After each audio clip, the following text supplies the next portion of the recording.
Remember when Ray Dalio said, "Oh, it's so good the government's going to ban it," and then you're like, "But then guess what? The government said they're going to actually embrace it." Okay, there's Ray. We got him. You remember when Larry Fink said this is an index of money laundering, and then oh yeah, well he said that before he said, "Well, it looks like it's going to change the world" in his shareholder letter. Many people criticized cryptocurrency in its early stages, but that is no longer the case. Why is this? Everyone expected the cryptocurrency industry to collapse overnight, but this did not occur. Then there was talk that the government would outlaw it, but that didn't happen either.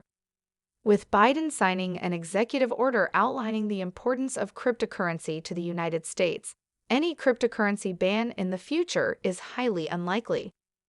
Saylor, Chief Executive Officer of MicroStrategy, hopes to inspire others to enter the crypto space before it's too late. We'd like to share some of his words from a recent interview. Don't forget to give this video a thumbs up. Enjoy.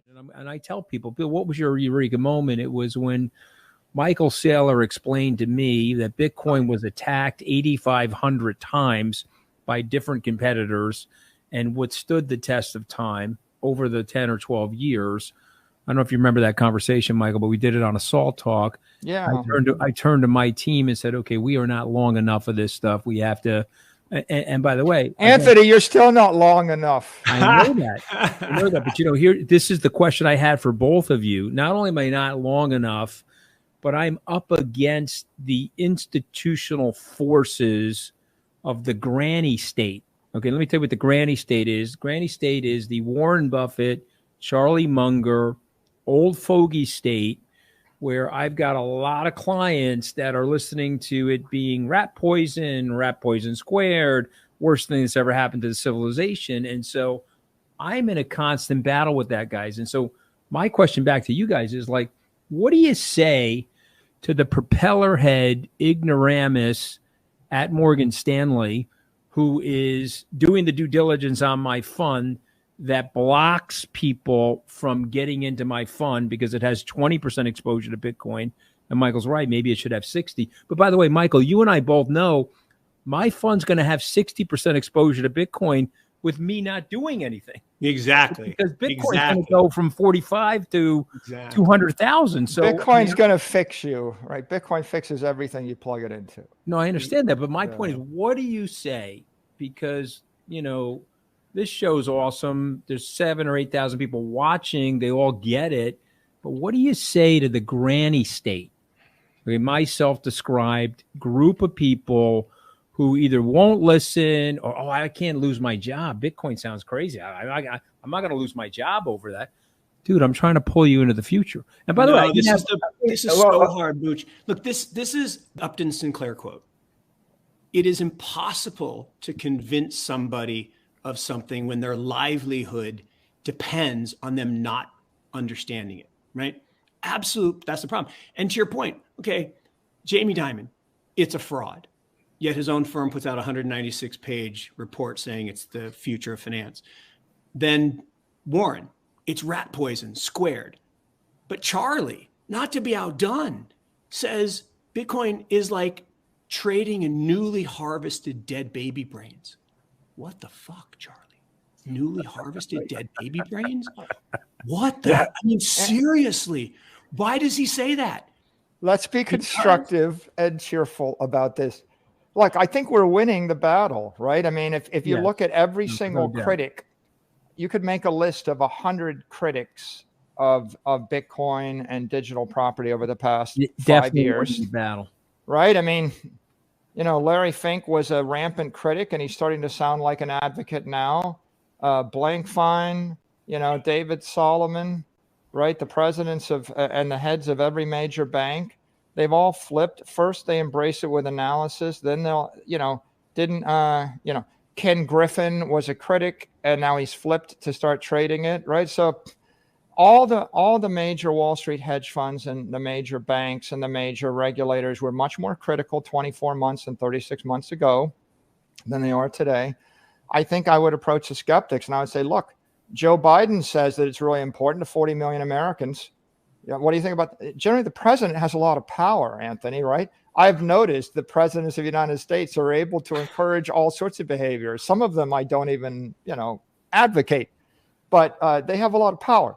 And I think you could go and say, look, Janet Yellen, who's the Secretary of the Treasury, hear her words. I mean, if you look at what I tweeted before I got on this call, I grabbed that 97 seconds, of fame that we started the show with, and I grabbed Yellen's quote. The quote is, "Crypto has grown by leaps and bounds and is now playing a significant role in the investment decisions of lots of Americans.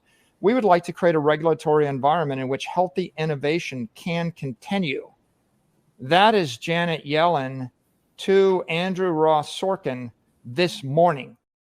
Okay, so I think you've got two sets of people. You've got the people that kind of think for themselves and they derive from first principles. They have to have a certain educational background, a certain life background, and they got to invest anywhere from 10 to 100 hours. And to those people, you say, hey, you think for yourself and you're pretty smart. Would you like to make $1 billion? If so, I need you to spend 10 to 100 hours. If you're just so rich that the opportunity cost of your time is higher and you don't want to invest 100 hours to make $1 billion, then I guess you can go focus on something else. That's what I would say to them, right? And there's another group of people that don't really like to strike out on their own, and they like to follow what their leaders tell them. And that means very powerful politicians and institutional leaders and leaders in Wall Street. And to them, I would say, well, I made a list of every Wall Street leader in the past 12 months that flipped their tune.